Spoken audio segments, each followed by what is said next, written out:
1 minute past. Hi everyone and welcome. I'm Helena Davis, a postdoc in eating disorder genetics and co-chair of the PGC Outreach Committee.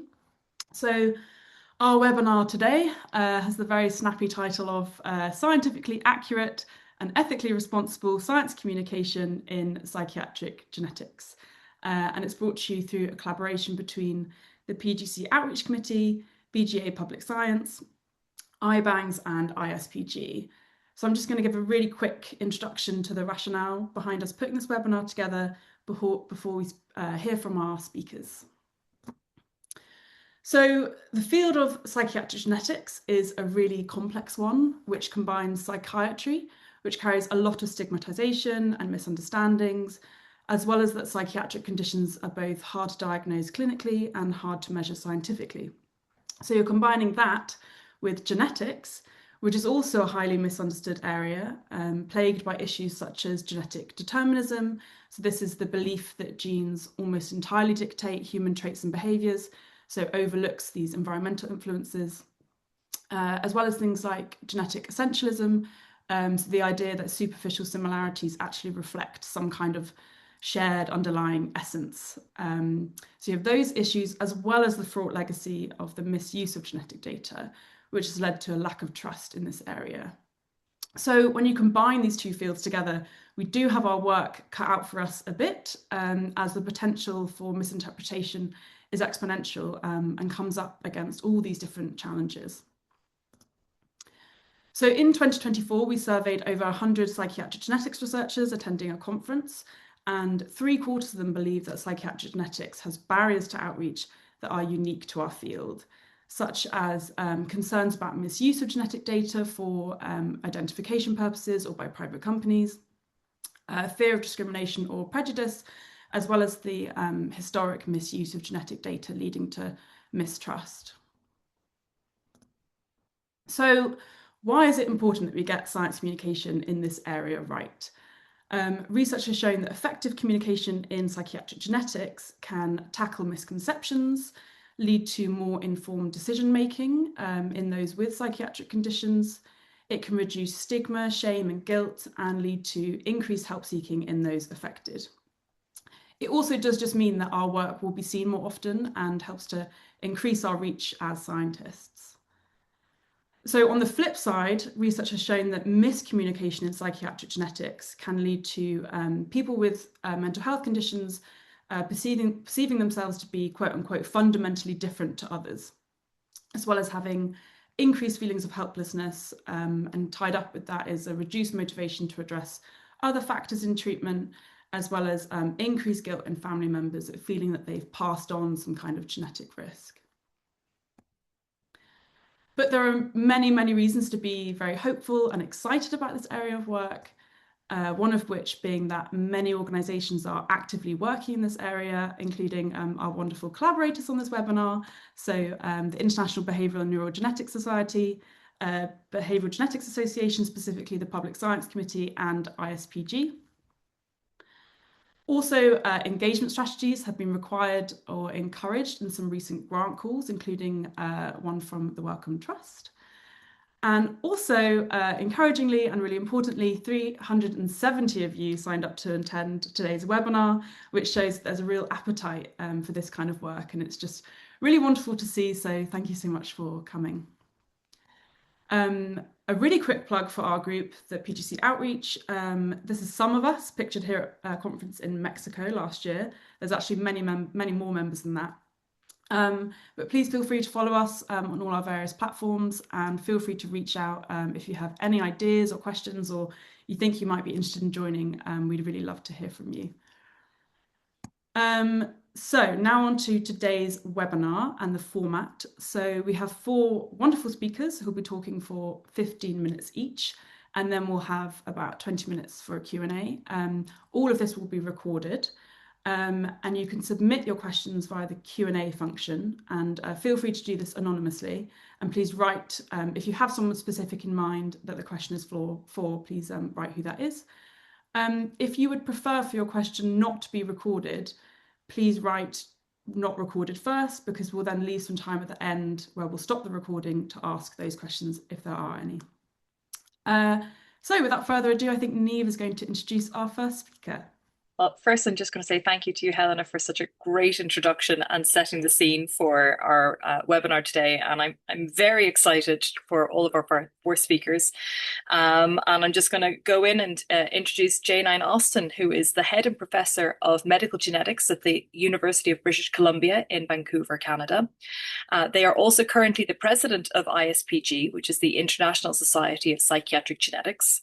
J9 has done a lot of science communication over their career to both the general public and the media, and that's what they are going to be talking about today. If I can unmute myself, that would be a good start. Okay, cool. Let me see if I can share my screen. I have to send a request. There we go. Awesome. Thank you.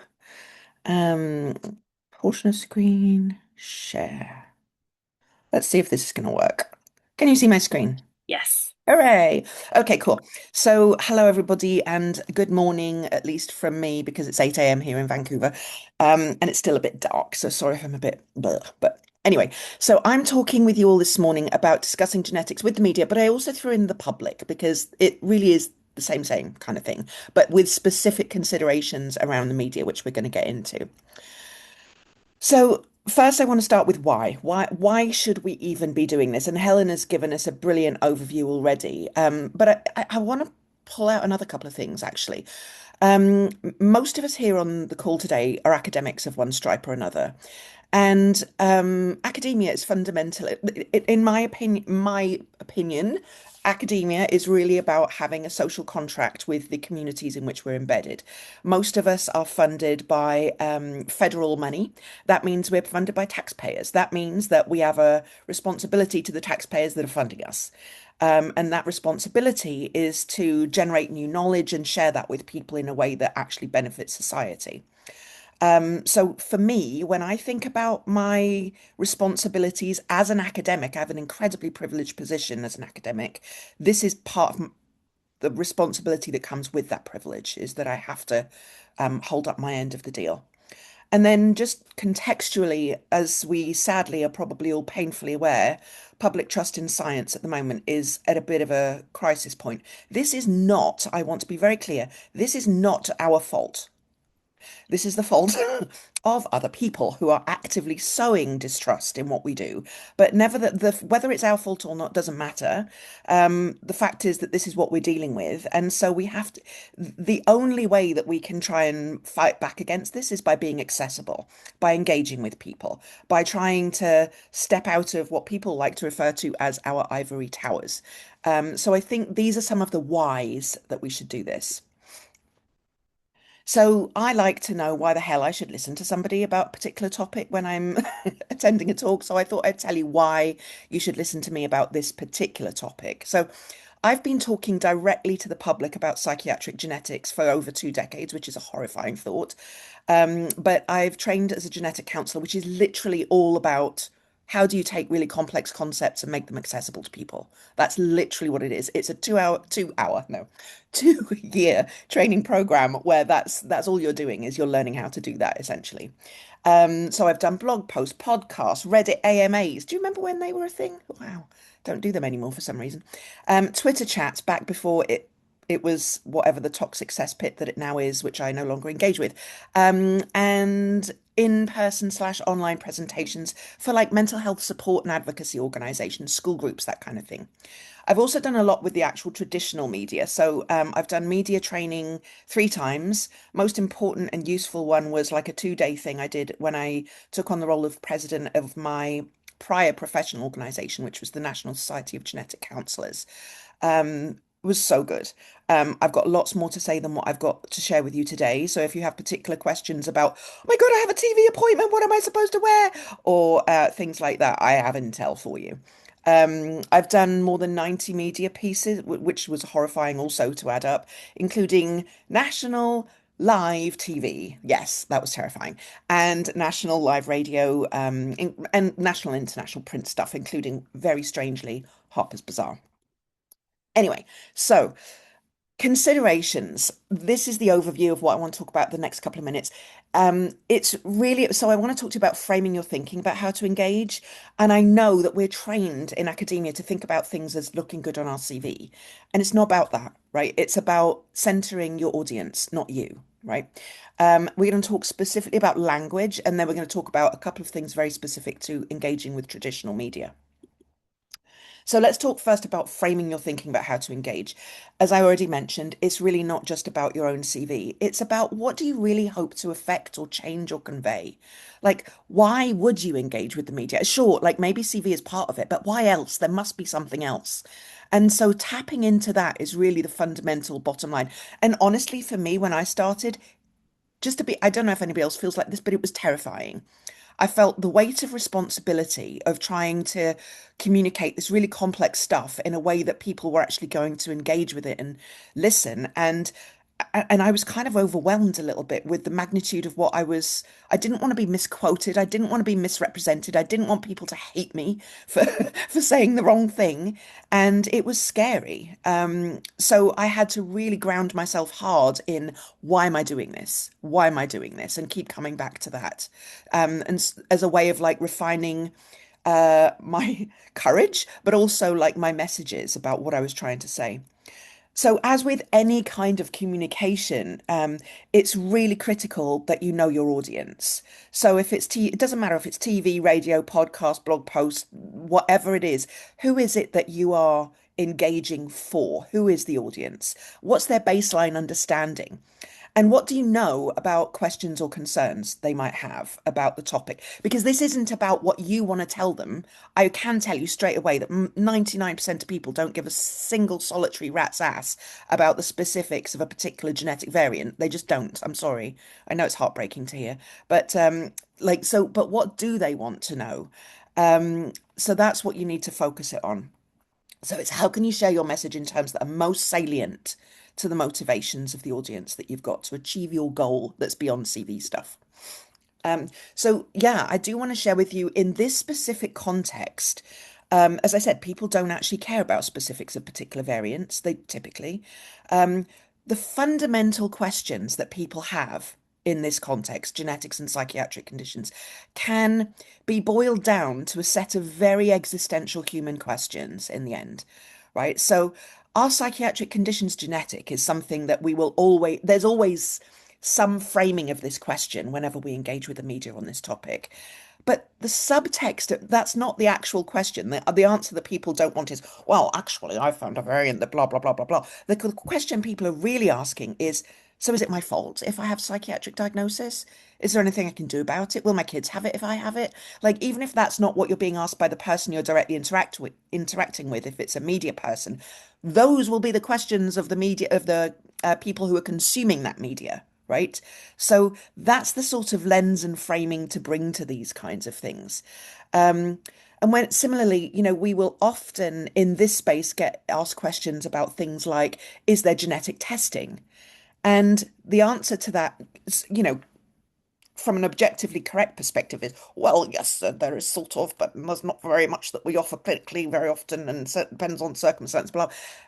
And that's again not really the question that people are asking. What they want to know is, well, am I going to have a psychiatric condition? Are my kids going to have a psychiatric condition? I don't like not knowing. I want to have certainty in that answer, yes or no. And people think of genetic testing as a way to have that certainty. We all know that for the most part is not, right? So these are so it's about, as I said, it's not about you, it's about your audience. And so these are the fundamentals from my 2 decades worth of experience in terms of thinking about what is it that people really want to know in terms of how to frame your message so that it's salient to the people that you're engaging with. Cool. A quick moment to talk about words. Words mean things. You'd be surprised at the moment because black seems to mean white and up seems to mean down at the moment in our current political environment.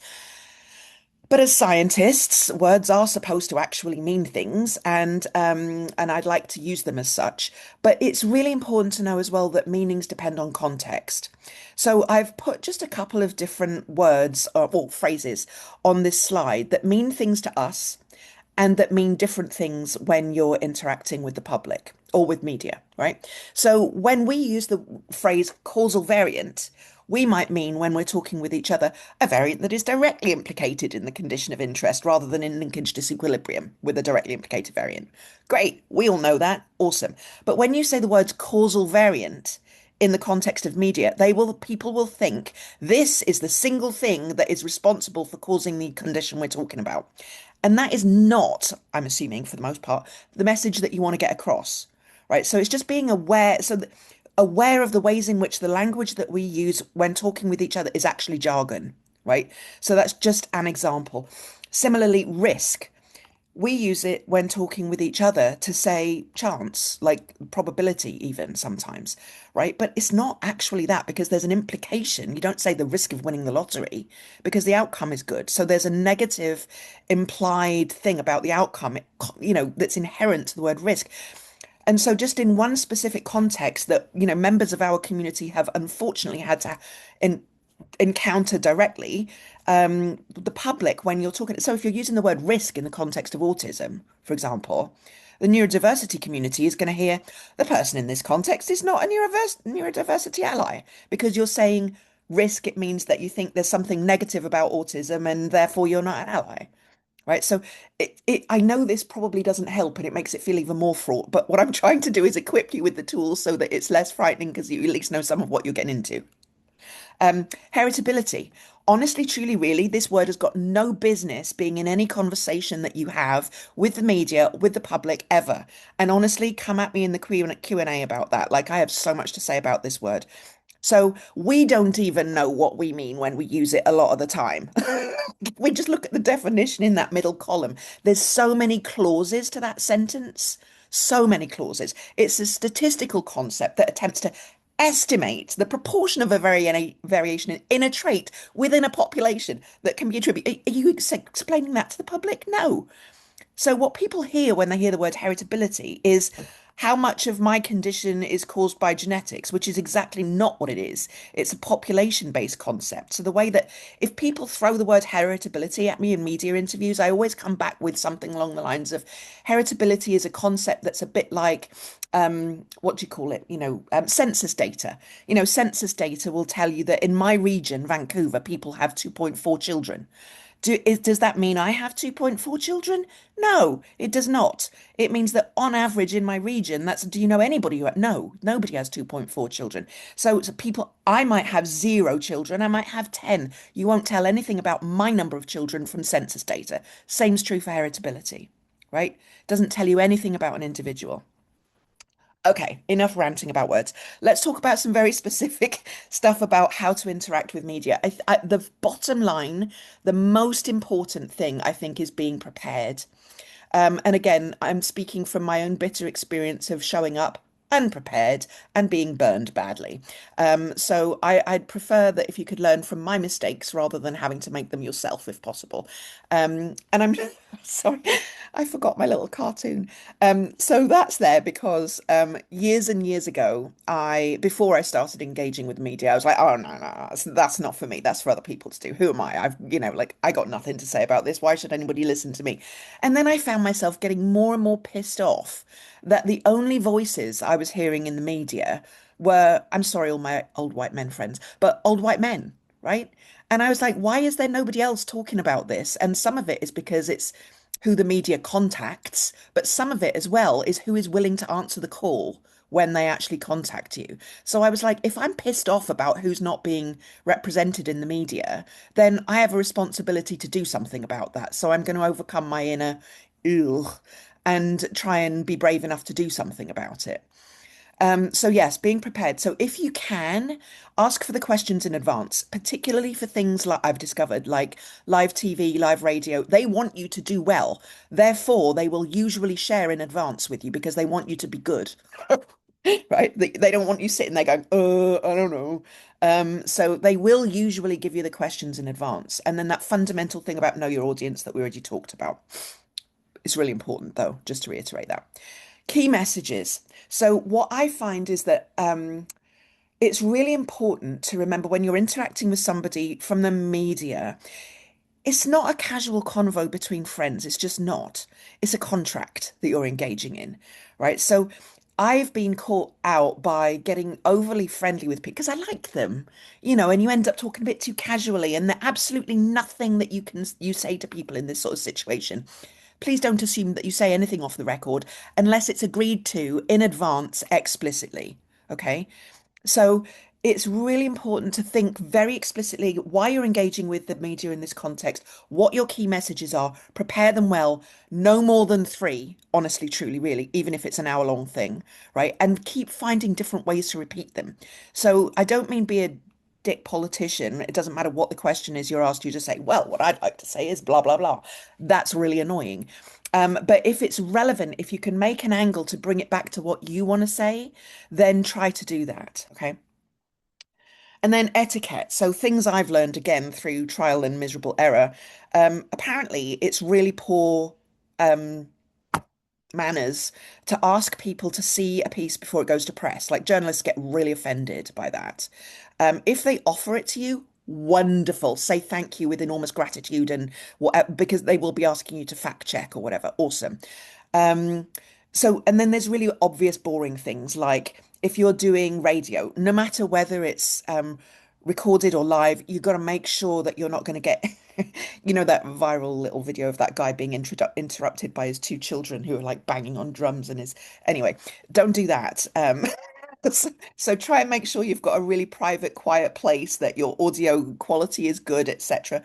And then things like on if it's TV, no matter whether it's live recorded, whatever, they don't want you to wear busy patterns. They don't want you to wear white because it's all about how the visuals come across. But yeah, I'll answer any more specific questions about that if anybody has any. So yeah, just to finish, we already talked about the why. It's about fulfilling, for me at least, it's about fulfilling our social contract, public trust in science. And the thing I want to end with is that I have found with practice or with exposure that I went from, wow, this is terrifying and I hate it, to, oh, actually, that was a really effective way of getting the word out. Like one of the most impactful things I think I've done was I ended up being included in like an hour-long TV documentary in the UK because I did genetic counselling for Alistair Campbell, who's like a TV person, whatever, in the UK. And that was horrifying. So at the time I did that, so it was one whole day of filming that it required, and I would think I was on screen for a total of like 2.5 minutes in the end. So it was a huge investment. And at the time, my cat was dying, and I was grieving, and my eyelids were swollen and red and itchy, and I couldn't think straight. And I thought, what the hell am I doing? But somehow the way that they edited it out makes me look vaguely competent. And it's been incredible. Like, so it had a huge impact on Alistair Campbell, and he's keeps talking about it ever since, kind of thing. So that's been a massive boon, I think, in terms of helping the public understand psychiatric genetics. So yeah, it can actually be super rewarding. So that would be my ending pitch, I think. So yeah, super happy to chat. I've got lots of my own media pieces on my team's website, which is there on that little blah blah. Yeah. So thank you very much, and I'll hand it over to whoever's next. Great. Thank you so much, J9. That was great. And I've actually heard Alistair Campbell talk about you on a podcast, The Rest is Politics. So, and that was like the other day, so it's still going now. Next up, we have, and a reminder if anyone joined late that we're doing Q&A at the end, so just pop your questions in the Q&A function. So we have Nick Clifton up next. So Nick is a Career Development Award Senior Fellow at the University of Exeter, working in functional genomics, and also the founder of Authenticity Limited, an exciting new tool allowing any scientist to give guidance on the accuracy of science communication in the media. In his talk, you'll hear how each of you can engage with the public online to combat science misinformation. Brilliant. Thank you very much, Helena. And it's really fantastic to be here. I've worked in psychiatric genomics now for over 10 years, and much like a lot of you, I'm sure, it's really frustrating when you see content being reported in the media that's in your area of science and you can't do anything about it. Your colleagues can't do anything about it. And there's very little that generally the scientific community can do about that content once it's published. Unfortunately, we live in a world where misinformation increasingly costs lives.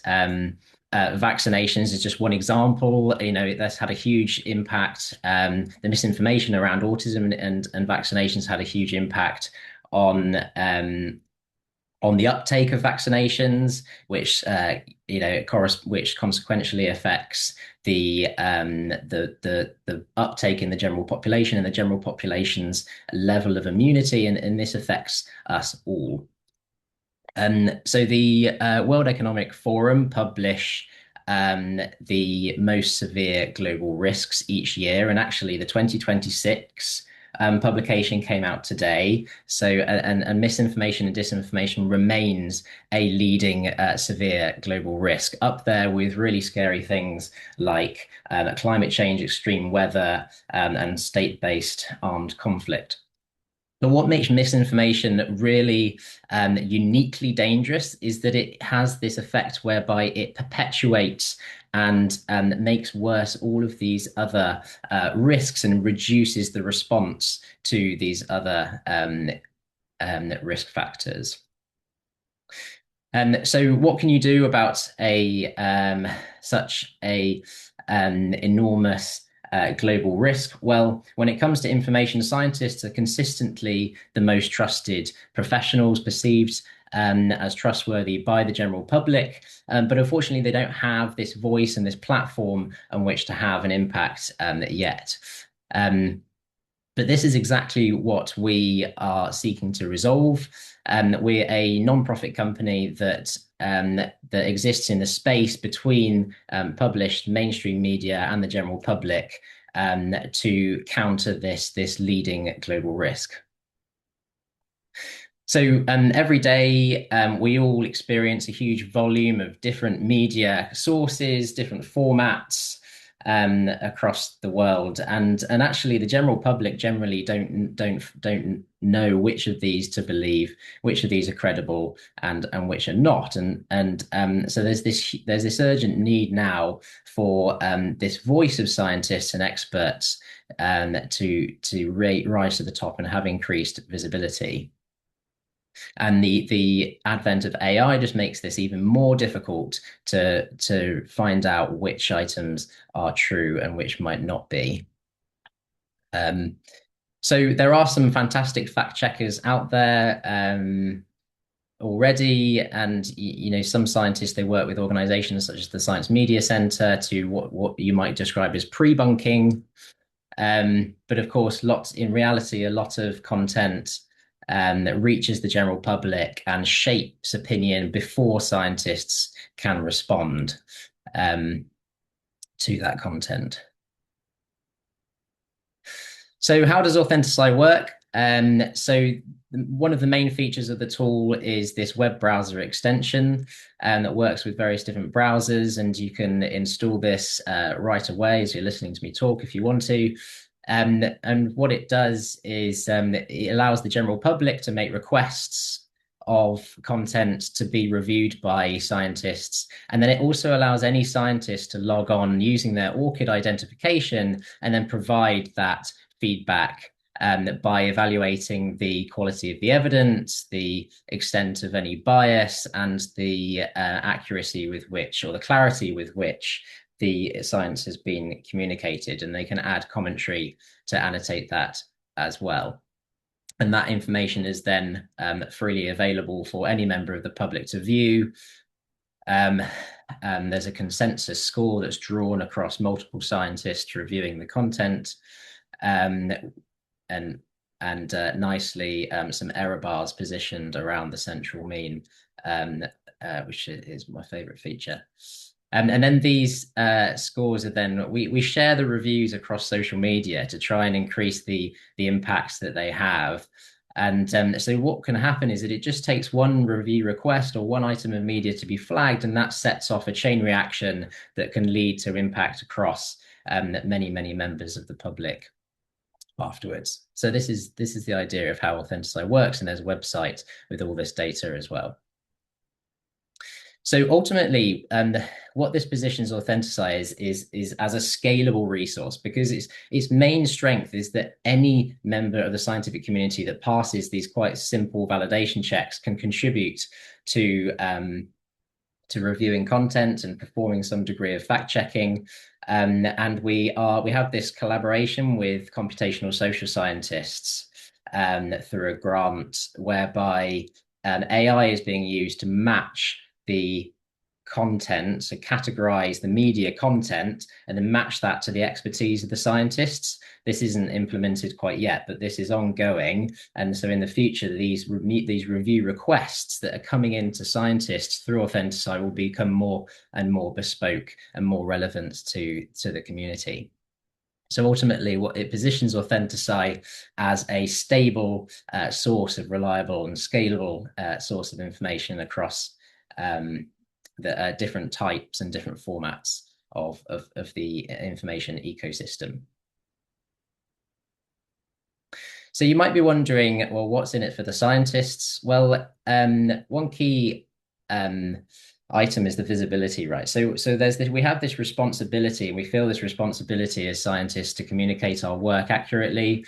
And so when you undertake reviews on this platform, a profile is created for you of the work of the reviews that you've done. So this is a record of your public engagement that you can use as evidence of what you've been doing here. And of course, this is incredibly flexible. It's very quick to undertake one of these reviews, and then you can do this from the comfort of your own home. You can do this at any time that you want. And at the level of the institution, it has impact as well, and that we're trying to work with academic institutions to build this type of work, and indeed any type of public engagement, more and more into the reward structure in institutions. And that's perhaps something to discuss more later on in Q&A.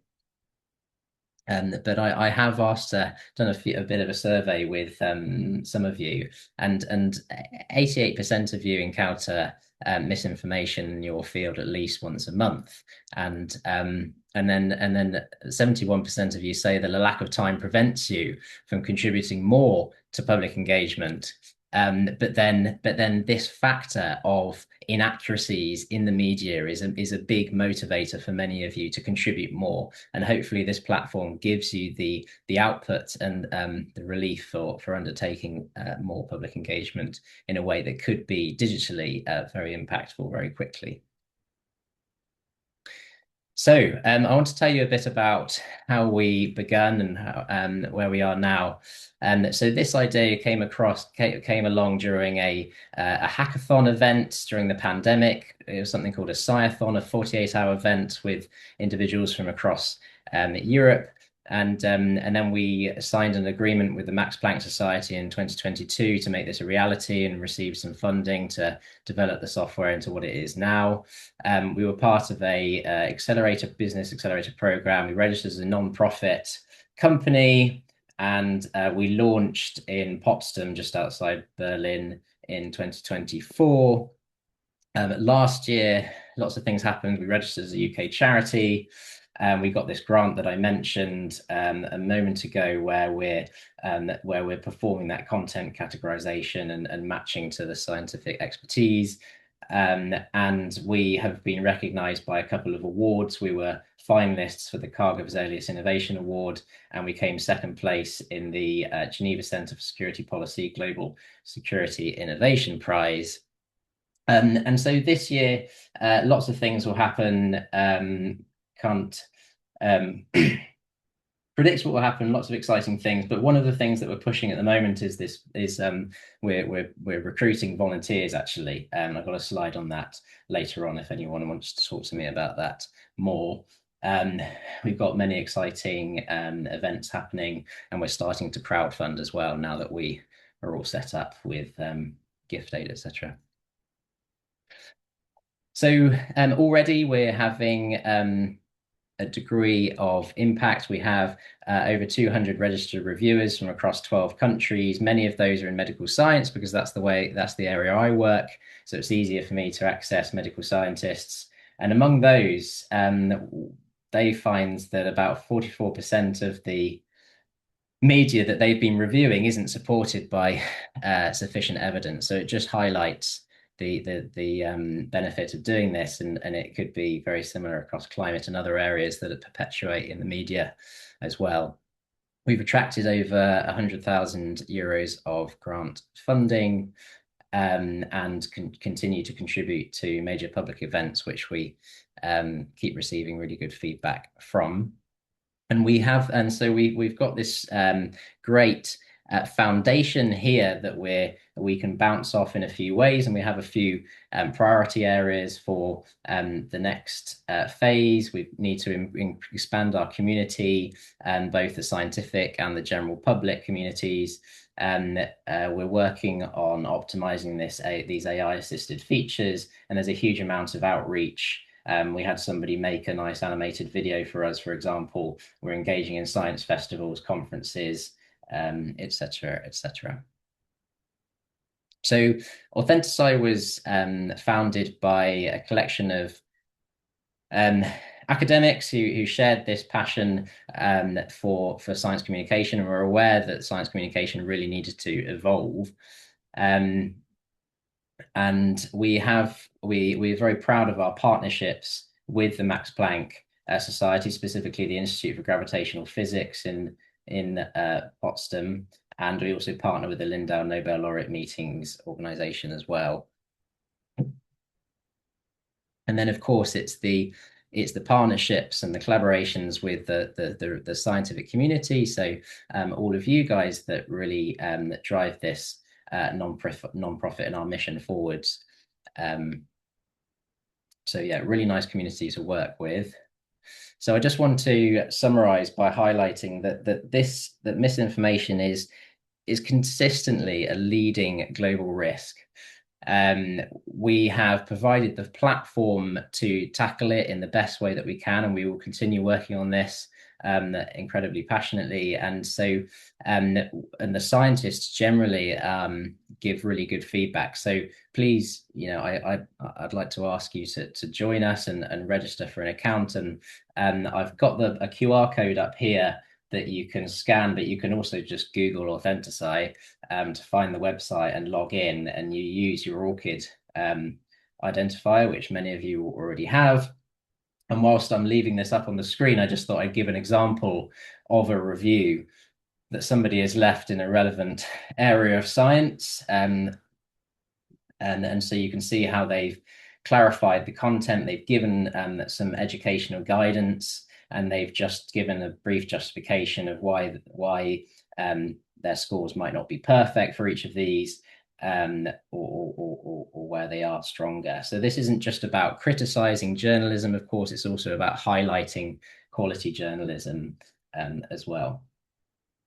And I mentioned that there's a volunteering opportunity, or several volunteering opportunities, that we would love to appoint a psychiatric genomics ambassador, somebody who works in this area that can champion what we're doing, is passionate about science communication, and can help to attract more reviewers, more scientists to get involved. And there's many other ways through digital outreach, primarily, that you could get involved if you're interested. And just get in touch with me through that. So yeah, thank you very much for listening, and please help us to supply the voice to credible science. Thank you. Thank you so much, Nick. That was a brilliant presentation. I just want to remind everyone listening that we have a Q&A box that you can put your questions into, but we're also going to be saving them to the end of all of the presentations. In the meantime, I know J9 has already started answering some questions, so you may get some quicker answers. But from there, I want to move on to welcoming Ziada Ayarech, who is a postdoctoral research fellow in psychiatric genetics at the University of Oslo, where she's been using genomic and population health data to study variation in the diagnosis and treatment of different mood disorders. She leads graduate and professional courses on integrating genomics into mental health, and as an active science communicator is regularly invited to speak across academic, clinical and public settings. So thank you, Ziada. Thank you for having me. I trust that you can see my slides all right. Yes. Wonderful. So over the Christmas holiday, a really close friend of mine gave me this book. So it's Tales of East Africa. And it's stories from Kenya and from Tanzania and even from my home of Uganda. And so since I got this book, I've been reading it to my sons every day. Each night we read one of these stories. And I enjoy this so much because I love stories, children love stories, adults, we love stories. And there's something quite amazing, I think, about stories that are written for young ears in the sense that they're often quite accessible and simple kind of storylines so that they're really easy to grasp the concepts. But I'd argue that there's also a downside of storytelling. So we know that when topics feel confusing or technical or maybe emotionally charged, that we often reach for the simplest story to try and make sense of what we're understanding. And as we've heard through the talks already, this really happens within the field of psychiatric genetics when we bring these two areas that are quite contentious together.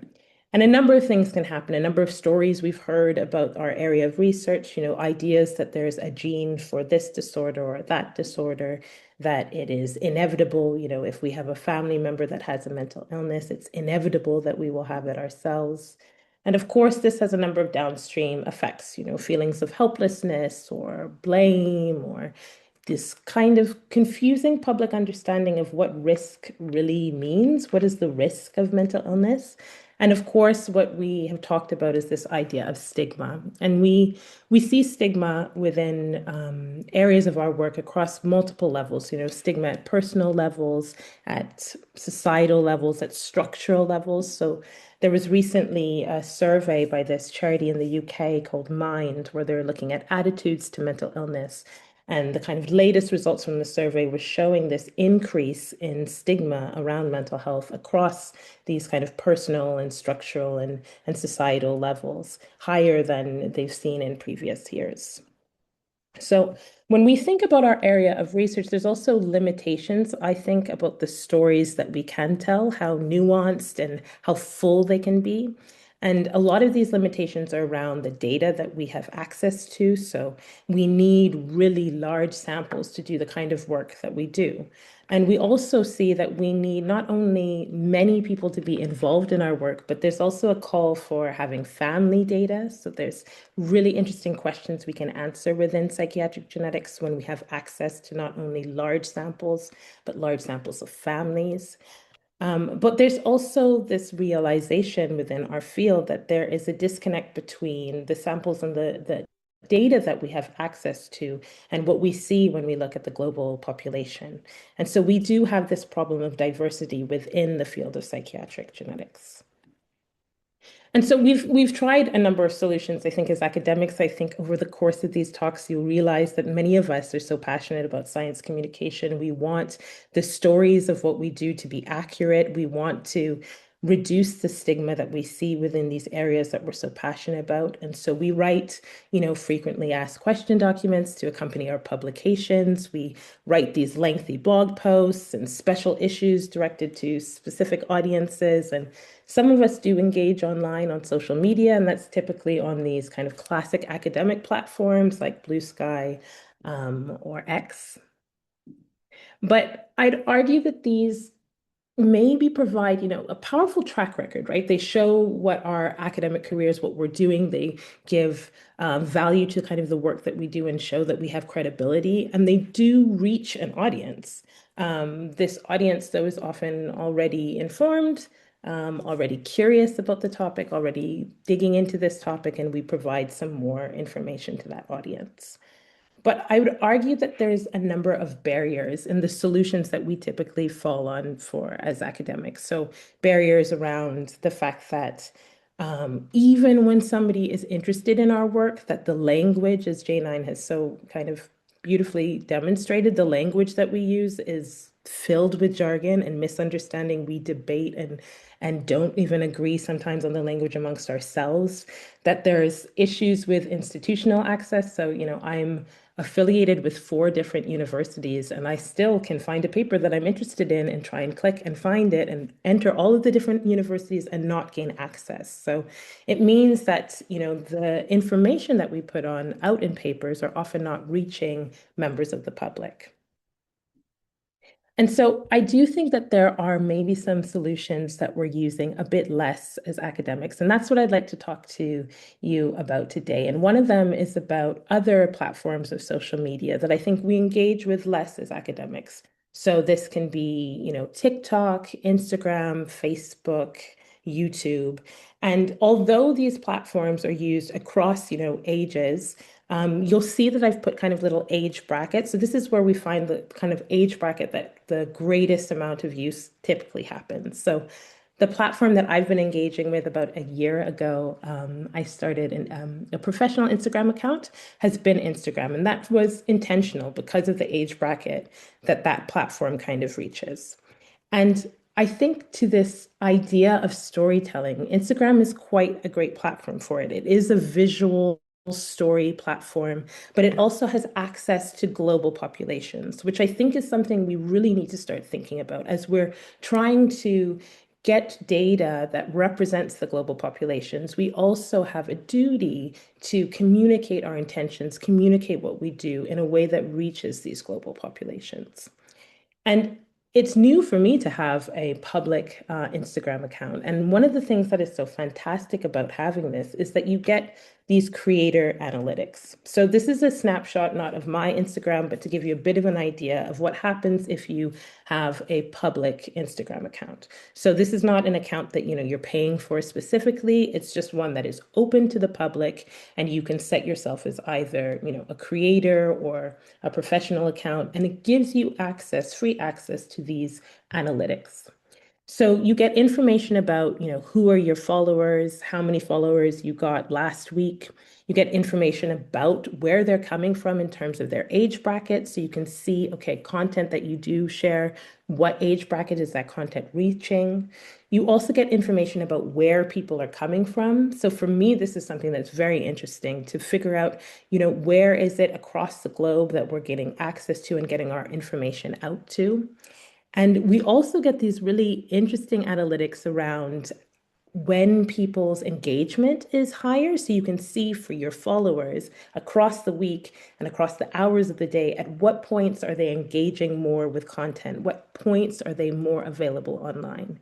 Now, for us as researchers who are interested in data, we want to understand how people engage with information. We want to understand who are we reaching. These are quite detailed analytics that we can get at each single post and for each follower that we have.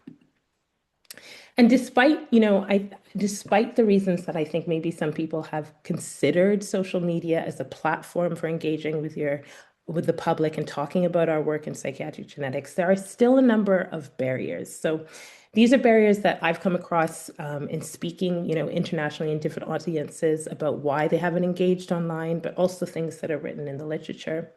One of these is about this idea of kind of identity threats. So this idea of what is an academic? What do academics do? Academics are not on social media. It's this kind of idea of the identity of an academic that we have. There's also, which has been brought up, this idea of incentives. So the idea that we are extremely busy. We are doing a million things at a time. We barely have time, to do the things that we want to do and need to do. And there aren't necessarily these immediate incentives people feel around engaging with our platforms like Instagram. There's also academic norms. So, I've lived and worked across so many countries and continents, and it varies across institutions how engaged and how encouraging they are about engaging online. Some places, things are really well set up and there's a big kind of culture around science communication. And in other places, it's not so much the case. Another barrier is around these kind of technical skills.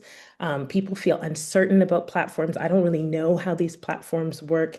Do I know how to engage? How do I post? How do I edit material? And then one of the most consistent things that come up is this fear of being exposed. What happens if, I'm harassed online? What happens if I post something and that doesn't go well? And so I'd like to also talk about some of the solutions that I've used, that I've come across online, that other people have found helpful. I think one of these solutions, especially around this idea of identity threat, is really about reframing the identity of an academic. As has been said already, there is a social contract here that we are being funded by the people. How can we do work that does not reach the people? But I also would say that, science communication is not this distraction. It's not this kind of side hustle. It is an intricate part of what we do as researchers. And I think we as academics do need to reframe what is considered work. I often travel for, conferences, and I come back after 5 days of being wherever, jet-lagged and exhausted. And I think, okay, now like I really need to get some work done, and we often say this as if those conferences were not work, but we were traveling for work. And we need to engage with these kind of communities around our work. Another thing is around incentives. I think we've talked about a little bit how there's a shift that I see already in, writing grant applications over the last several years, that there's more space for evidence that funding bodies are encouraging and interested in seeing how do you engage, what are the specific ways that you engage with the public, and how can you measure them. And with these analytics, you can have some amazing kind of quantifiable proof of the way that you're engaging and how that's engaging. I quote, how many views I've had on particular videos that I've had explaining my work, explaining some funding that I've had, and I include that. There's also norms that are changing, especially within academic institutions. We see that many institutions are really leading. They're getting national reports about how well they're doing in terms of their funding, in terms of their research output. And then their numbers are always the lowest. Their grades and scores are always the lowest for their engagement with community and engagement with the public. And I do think that that's going to start causing some friction. And so it's also advantageous to be getting ahead of that and starting to engage in more ways online. The idea of this technical fluency, honestly, I think sometimes is a bit of a mental block for us, because I mean, folks, we do a lot of coding in academia. We do some really complex things. We can handle the kind of technical aspects. It's sometimes just about getting used to it. But there's also a lot of built-in metrics that are already there that require no fancy behavior that you can get your head around very quickly. And then to the biggest kind of barrier, which is around this risk literacy. I think one of the things that I'll link us to some kind of places that we can go further on that is really what has already been spoken about the need to get some training. And I think what's fantastic is there's so many ways that we can get training in social media or even science communication. And a lot of this training can be extended across all different platforms. So it isn't like you need the best training in how to engage specifically on Instagram between these hours. No, we need to think about ways that we can deal with when our stories are misunderstood, how we deal and how we disengage with social media. And I'll talk about that in the next few slides. But I'd also say that sometimes our expectations are maybe not quite as grounded. So, as I said, I've been sharing different kind of concepts over the last while on social media, and I haven't had, this onslaught of harassment right from the beginning. So I think it's also sometimes that there's more fear than is always necessary. So one of the things that people often talk about when it comes to the topic of engaging with social media as a psychiatric geneticist or somebody who wants to talk about their work is this idea of controversy, right? So there is controversy in our field. There are contentious topics that are in the media that people are debating and having big feelings about. And so there can be this question of, should we be leaning into those if we're engaging online, or should we be steering clear from that? And I think we do need to, before we start, sharing our work online, to decide what battles we want to fight and to be honest with ourselves about where we feel capable about talking about topics where we feel like these particular things are outside of the scope of our knowledge. But I would also push back on that and say that we also need to consider our place. We need to consider our position to power, what career stage we are in, what our mental health is, and of course, act accordingly. But also to understand that sometimes there's some of us who have more positions of power, and that this, taking on some of these difficult discussions around our work is necessary. We do need to engage in this, and we can't always, push away and stay away from some of these difficult conversations. But of course, there are so many, uncontroversial, evidence-based, undebatable facts in psychiatric genetics, and we have plenty of content that we can share doing that alone. So I've talked a little bit about psychiatric genetics and social media and the way in which, I engage online. But I'd also like to say that I also have worked in the kind of genetics of social media. So understanding individual differences in how people engage online, what time they spent, what sites they visit. I've tried to understand also and done some research around the associations between online social media use and our mental health, and even collaborated around ideas of young people's use of online media, cyber victimization, etc. So given this kind of background, I wouldn't be true to myself if I didn't also consider the ways that we need to think about what does it mean for us to engage online, to be more frequently online, and how can we do that in a way that is going to be cognizant and careful of our own mental health. So some kind of consideration of what is sustainable ways that we can use social media as academics. So one is important to be upfront about what of yourself you want to share and who is the face of this account, So is that going to be an account that, you're sharing, you being the face of, Dr. So-and-so's online social presence? Is it your lab that's going to be doing that? And it's also okay for it not to be a single face. So faceless accounts also do well and can communicate to members of the public. Think about, what are your triggers? So, there is the reality that you will be being online more. And so there'll be content that you're more exposed to. And this could be around mental illness, around self-harm, around eating disorders, and consider ways that you can engage with that in a way that feels still not overwhelming to whatever it is that is kind of your current mental state. Think about your working hours, when you post, when you reply. Scheduling your content is something I'm really big on. So if there's times that I know that I'm going to be more online than regular, but I don't, I've got a busy time at work, I'll schedule content that can go out and I don't need to engage on it. And I'll pop in at some point, reply to a few comments, and then get back out of the platform. You can also think about who you follow. So this should be strategic. So, for me, I want to follow mental health charities. I want to follow people who are supporting specific kind of areas of mental health that I work in.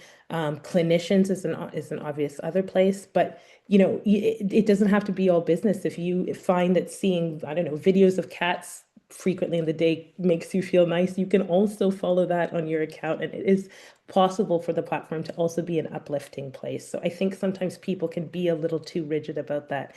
The platform's not going to punish you if you have a follow or you are engaged with an account that's different from your, niche area. And then one of the main things to think about is what is success for you? When I first started sharing online, so many of people within my communities were so excited about what was happening and were trying to think about, how can we get you more followers? I want you, to go viral. And in reality, we're not trying to be influencers here, right? Our goal is actually not to get the most amount of followers possible. It's really these engagements with people that I think have been the most powerful part of engaging online. So, DMs that I've received from people saying that I've had a conversation with a family member about my mental health because of a post that you had. I mean, that is just so powerful for many of us who are in this area of research, because we really do care about the people who are impacted with this, with various mental illnesses. So there's time savers we need to think about. Batch creating is something I do. So I have, a specific couple hours on a particular day when I just make a few videos or slide decks or whatever, carousel posts, and I batch create, and that saves time. I also have a little place where I put little ideas. It's really interesting to see how ideas can come from different places.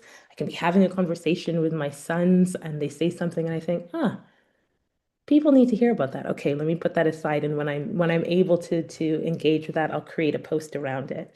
And I'd also say repurposing is really important. We have content around slides and presentations that we've made. We have papers that we've written. We have courses that we teach. All of this is already there. They're saved already on your computer, and you can just repurpose that in a different kind of content in a way that you can share it online. So it isn't about constantly creating new content every single day.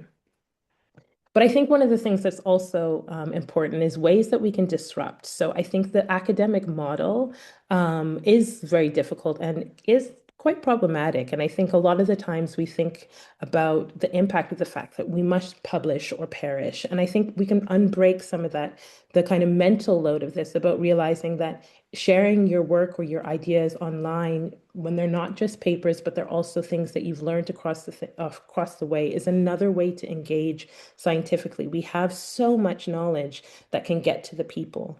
And often in academia, we have this idea that we need to keep our ideas a secret, because if not, somebody's going to find out and then they're going to go and run and do the paper. And I think that also is not necessarily so healthy as a mindset. And so it can also be helpful to see how we can, share ideas that are in process. I've talked about, some grant ideas that I've had and got some feedback from people who were affected by particular conditions I was planning to work on. And it also breaks this kind of elitist and kind of gatekeeping idea around research, and also who are scientists. So many of us, I imagine there's hundreds of people who are on this video call. We're not all exactly the same. We're different in terms of our experiences, in terms of our languages we speak, in terms of our worldviews, what have you. And it can be so rich to see all of these different representations of scientists. And it's something that I really do, and that I really encourage if you do engage online, is to break this reward cycle. So it can be really difficult, I think, when you spend a lot of time on a post and then you put it out there and you think, if you're waiting online to see how many likes and how many saves. I try and break that cycle. So if I'm posting something that I really cared about, I post it, and then I just sign off. Sometimes I just delete the app for the rest of the day, and I come back after some hours. And that's a really nice way to be less attached to the outcome, because I think no matter if it's 50, 5,000, 10,000 people who see it, it's still important to accumulate this content. So there's a number of unintended consequences that have happened from me engaging online. I started doing this because I felt, as many of us who are giving talks today feel, sometimes very frustrated with how our work is misinterpreted, and frustrated with the fact that, we care about people and we don't always have access to people and to talk about our work. So this has helped me in terms of my enjoyment with the work that I do, has given me kind of new ideas around grants. I think one of the biggest unintended consequences, as I said, is this reframing ideas of who a scientist is. And I think this can really help with imposter syndrome, which just, disproportionately affects people with different identities. And so it can be really nice to remember that, yeah, we exist as scientists too. Community building, and of course, learning online. So I hope through this, I've convinced you to at least maybe consider opening up, some kind of social media for your work. And I hope we can have some more discussion around it in the Q&A. A few little resources I'll mention here. One of them is the fact that I've had a considerable amount of social media training and science communication training. And one of the ones that I've really enjoyed is with somebody called Inside Edge Media. And they have specific media training for researchers. That's, general media training, also social media training. I did kind of all of the courses when I was in the UK. And then since I've been here in Norway, I've also organized for them to do like a virtual version of it for a group of people in my kind of team. And that was a great way to get some of these skills, so you can, go together and chip in together and pay for it and get some of this training as a group of people. And there's a lot of resources online, as people have talked about, that this is an area about miscommunication that, there's so many organizations that are interested in. So please engage. And with that, I'll say thank you. And please follow me. You can either use this, scan this photo, or you can just check out Dr. Ziada Ayarech. And I'm on Instagram, and I'd love to hear more from you. Amazing talk. Thank you so much, Ziada. That was great. And yeah, really encourage everyone to follow Ziada on Instagram. It's a really great account. A reminder to post all your questions in the Q&A chat. We'll have some time at the end for that. And without further ado, I will introduce Robbie, our last but not least speaker. So Robbie is an assistant professor of sociology and data science at Purdue University. Robbie's main research interests are in statistical and computational genomics and in sociogenomics, which lies at the intersection of demography and genetics. Robbie is interested in how genetics interacts with everyday life experiences to shape behavioural outcomes, and in building better computational models for genomic identification and prediction. All right, let me just share my screen real quick. Okay. Slideshow start. Hopefully everyone can see the screen and hear me. So I'm so happy to be with you all today to talk about what I think is the most important topic that I get asked to talk about. And I think one of the reasons I do get asked is because I've had a lot of problems happen in the miscommunication and misuse of my own work. So I thought I'd structure the talk by going through some core beliefs, but also some tips about the ways that I have tools in my arsenal that I think can help with boots on the ground when problems occur. And I'll finish by talking about one of the most powerful tools that I think exists for all of us, and that's the power of education. Okay, so I want to start by piggybacking on J9 and the idea of the social contract that scientists have, but I want to push us a little bit further. Sometimes this can be a bit of a hard pill to swallow, but I think if we start here, we can kind of shape out the full perspective of what this social contract with the public means.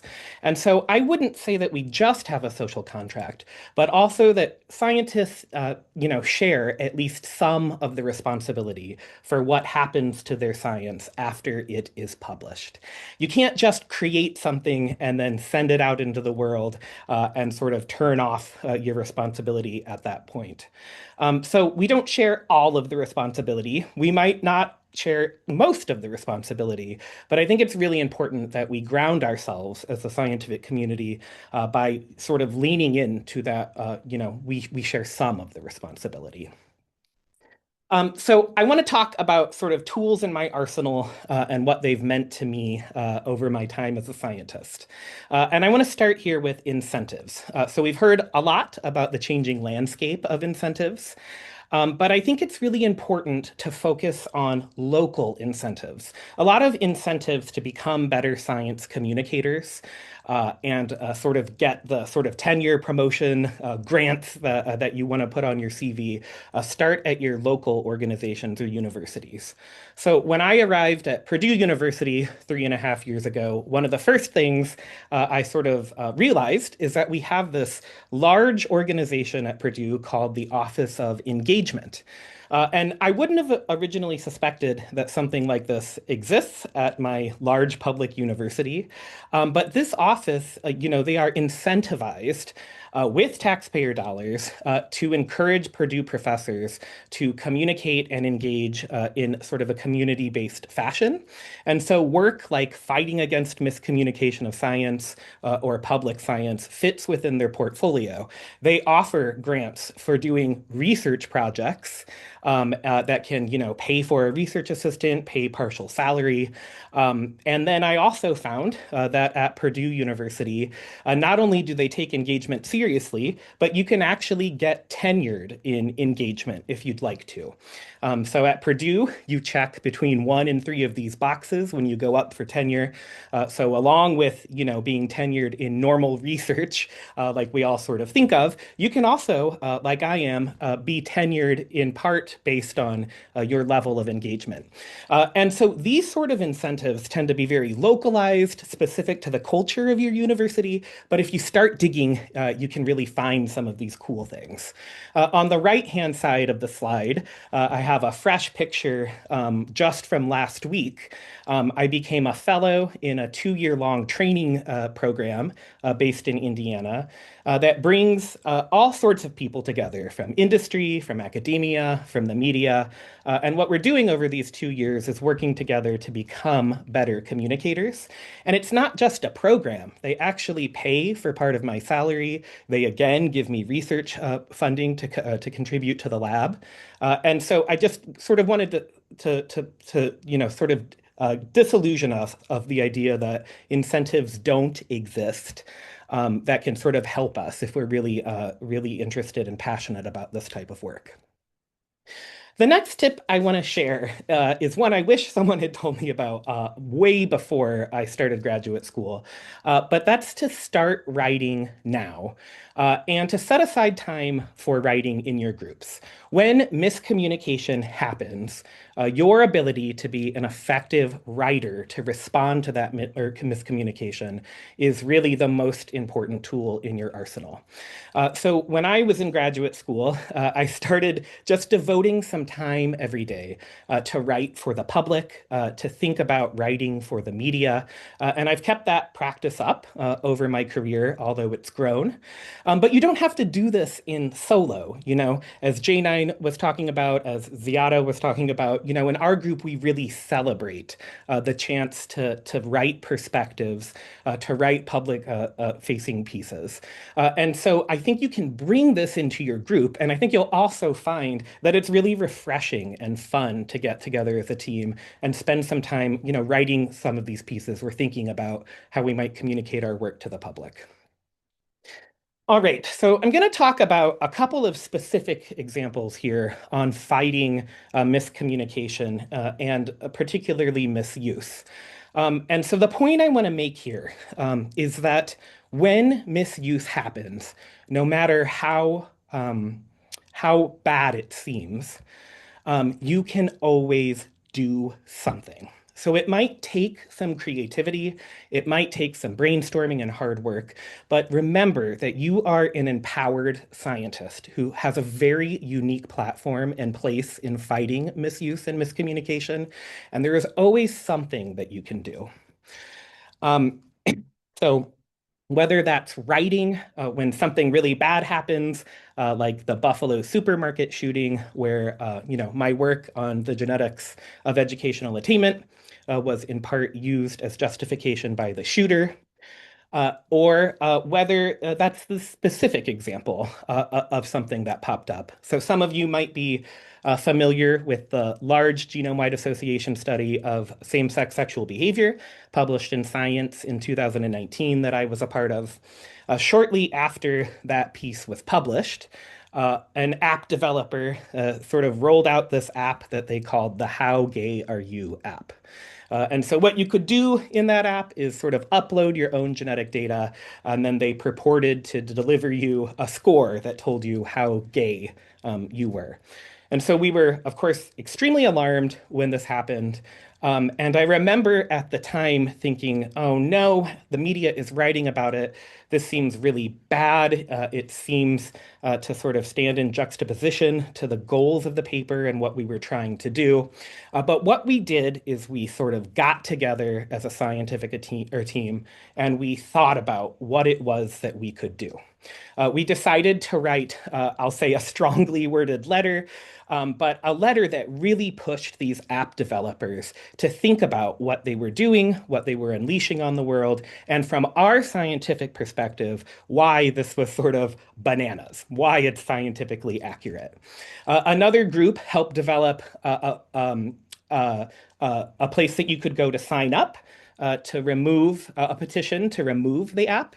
You can see there that it got well over 1,500 signatures. So this was really hard work. It disrupted our scientific process and flow a little bit, but the app developer took the app down.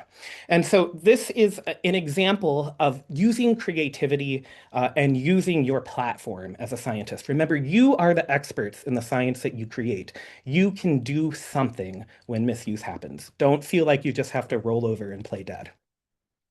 The next point I want to make is that if you think your work might be easily miscommunicated or misused, or if you're just curious about how it will be perceived, find out.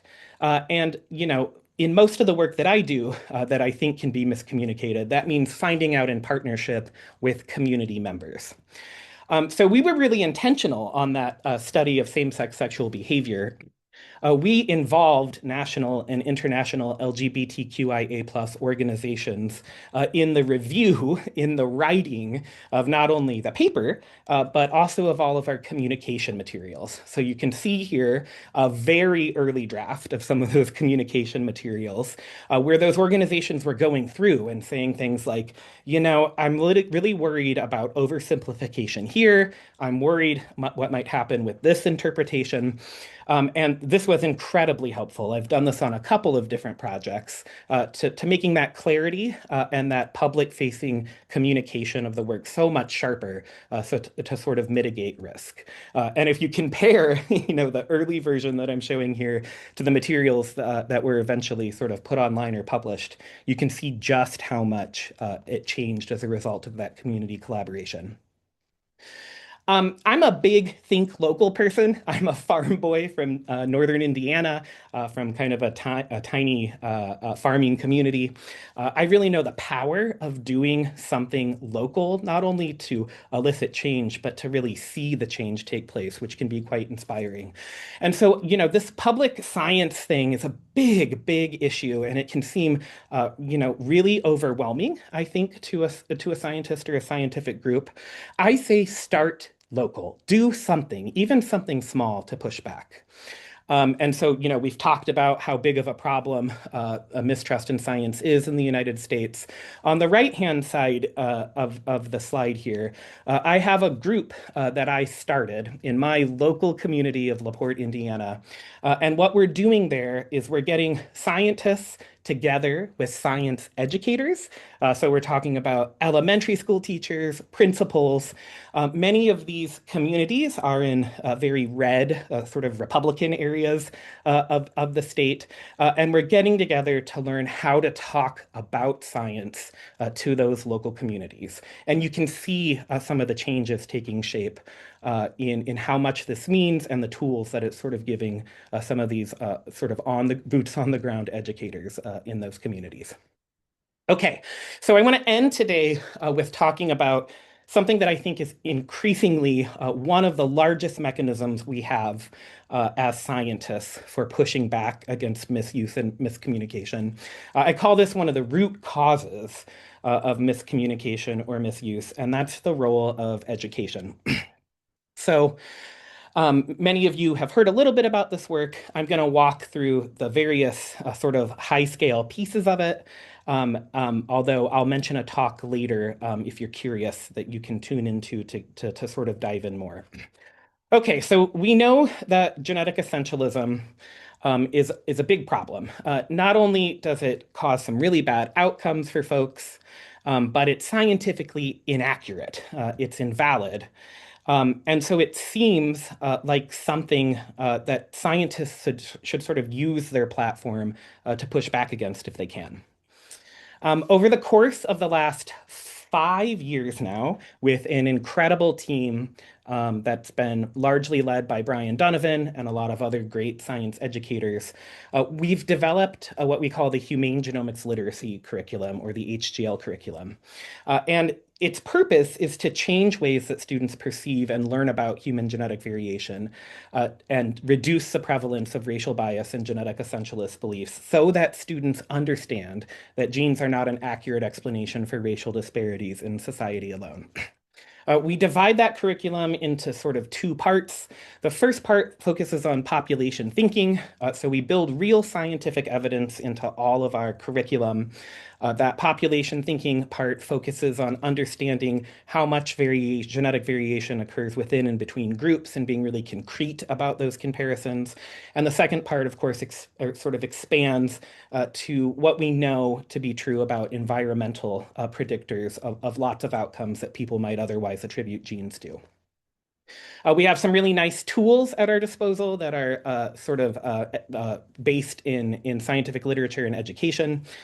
So we start with an anchoring phenomenon where students encounter sort of demographic disparities in overrepresentation of white folks in STEM fields and overrepresentation of Black folks in sports fields in the United States. And we begin to wonder together what might be an explanation for those differences. We bake in evidence-laden narratives.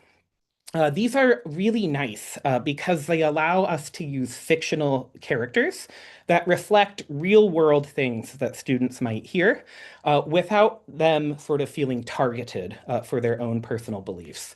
So here we have Robin and Taylor, our fictional characters. Robin is more of a eugenicist thinker. He thinks that genes have a lot to do with differences. in outcomes, Taylor really thinks that it's mostly the environment.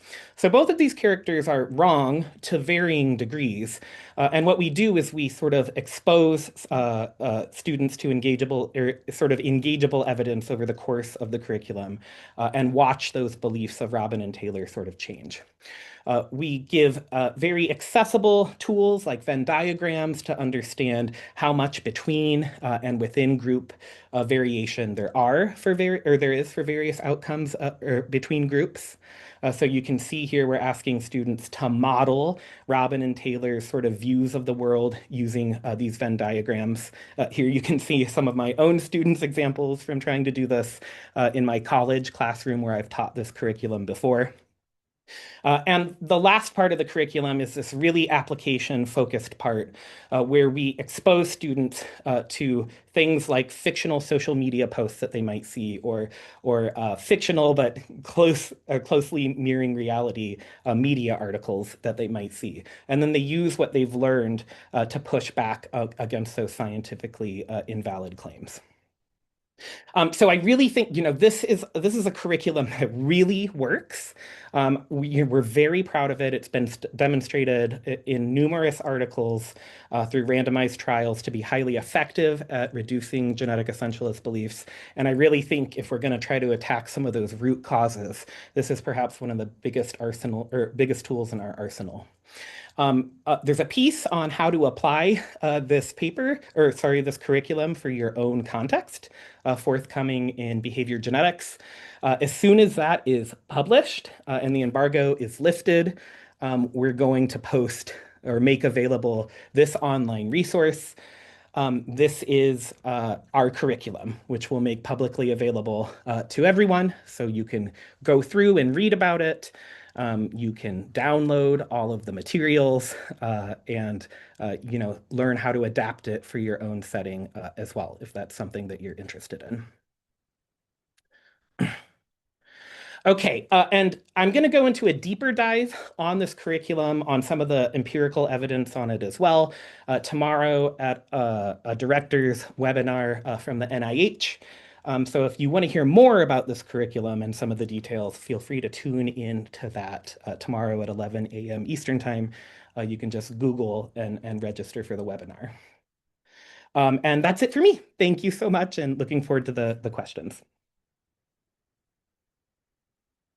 Robbie, thank you so much.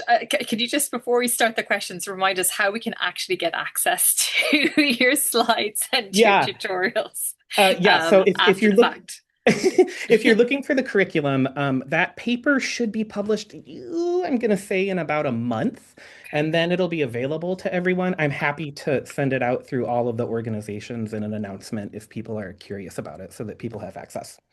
That's fabulous. Thank you so much. And can I just thank all of our speakers again today for what has been a really incredible opportunity to learn a bit more about science communication, dealing with misinformation, and bringing back trust in scientists. I think that's been a really, I feel a lot more encouraged now than I did before. And I feel maybe a little bit braver than I did before as well. You're all very inspiring in the efforts you've done. So I hope that everyone who's joined us today feels the same way. So we're going to kick off with some of the questions, and okay, I'm not taking these in direct order. I've got one here for Nick. Nick, there were two questions that were quite similar. So how do you handle disagreements between scientists or if you have scientists with extreme opinions or conflicting financial interests? Who've reviewed the same, or I'm assuming you have more than one, the content can be reviewed by more than one scientist. Exactly, that's right. So several scientists. In an ideal world, when we increase the volume of scientists that are using this platform, the ideal situation is that you have multiple scientists reviewing the same media content. And of course, if there is genuine conflicting evidence, then it's important that each side of that evidence is portrayed. And actually, in a lot of situations, just one side would be presented to the general public. So that's, actually the transparency of that, I think, is really important, because science, of course, is a work in progress. It's not all about facts. So that's one points. Secondly, if one side of the argument is weaker, the consensus actually has the effect of diluting outliers. And then that average score represents the majority opinion from the experts. But of course, this could be exploited. It could we might find down the line that we do have problems with that. And I could think that I could imagine that AuthenticPsych in the future could have a role of actually actively drawing together and summarizing expert input for selected topics that are really important for the general public to understand. Yeah. Great call. Great, thanks, Nick. We have a question here for Ziada. So what are the best modes to ethically and accurately disseminate our science to remote areas that are not enlightened in the use of social media? This is an important portion of the general population that could be taken advantage of or misled if they're not adequately informed about the science we do. Maybe quite a tricky question, but if you have Yeah, think about it. I think it's a really interesting question, though. One thing is, I think I was quite surprised engaging online to see how many different places there are, let's say, organizations. So one of the great things about getting to more remote places is that a lot of various countries and cities or what have you might have some kind of online platform or some charity or some kind of institution or what have you that has an Instagram page. So a lot of places and work are trying to create those Instagram pages, and then you can kind of funnel your work through them. So sometimes I've had organizations in more remote parts of, let's say, the continent of Africa, somewheres, or what have you, that they've reshared it on their stories or they've put things up on their websites. So that's been a way that I've found other places. I'd also say that, that it's kind of one avenue, right? So you can also kind of cross post to other places. So it might be that, you find something that doesn't have an Instagram account, but they have an organization that has a website or something, and you can contact them and let them see what you're sharing online, and maybe they can put it on a different way through their platform. So yeah, it has to be a little bit creative. And of course, there are some places that we won't manage to get to, but I think it can be a good start. In the interest of time, because we've got 3 minutes left, I can't believe it. I'm going to run very quickly to J9. From your experience, what are the most effective ways to communicate uncertainty in probabilistic psychiatric genetics findings without overstating clinical relevance or undermining public trust? And yeah, there's a second half to that question, but I think there's a lot in that first half. Yeah, I think the idea. So, and without giving you a direct quote in response to a question, it's very hard to talk about this in the abstract, right? But I think it's just about being really straightforward, using very clear, plain language about this means that. What this does not mean is, do you know what I mean? So it's just about communicating as clearly as you possibly can, and being aware of the ways in which the language that we use when we're communicating with each other is often used to exclude people, right? So being aware of that, speaking in plain language, and really just trying to bring it back to, this does not mean that this is the sole reason why everybody has schizophrenia, right?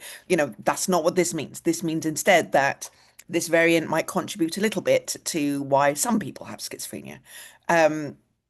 So does it tell you will testing for this gene be useful to you? Probably not. That kind of thing. So breaking it down to what it is that's salient for the people who are needing to know the answer. Wonderful answer. Thank you so much. And Helena, I'll pass. Yes, we've got 2 minutes. We've got lots of really great questions. So I think we're able to kind of note them down and then share them with the speakers. And then maybe for time, we can share the answers via email. A final question for Robbie. In 1 minute, can you speak about whether or not you ever feel disheartened or weighed down with the scale of science misinformation and miscommunication? If so, how do you cope with that?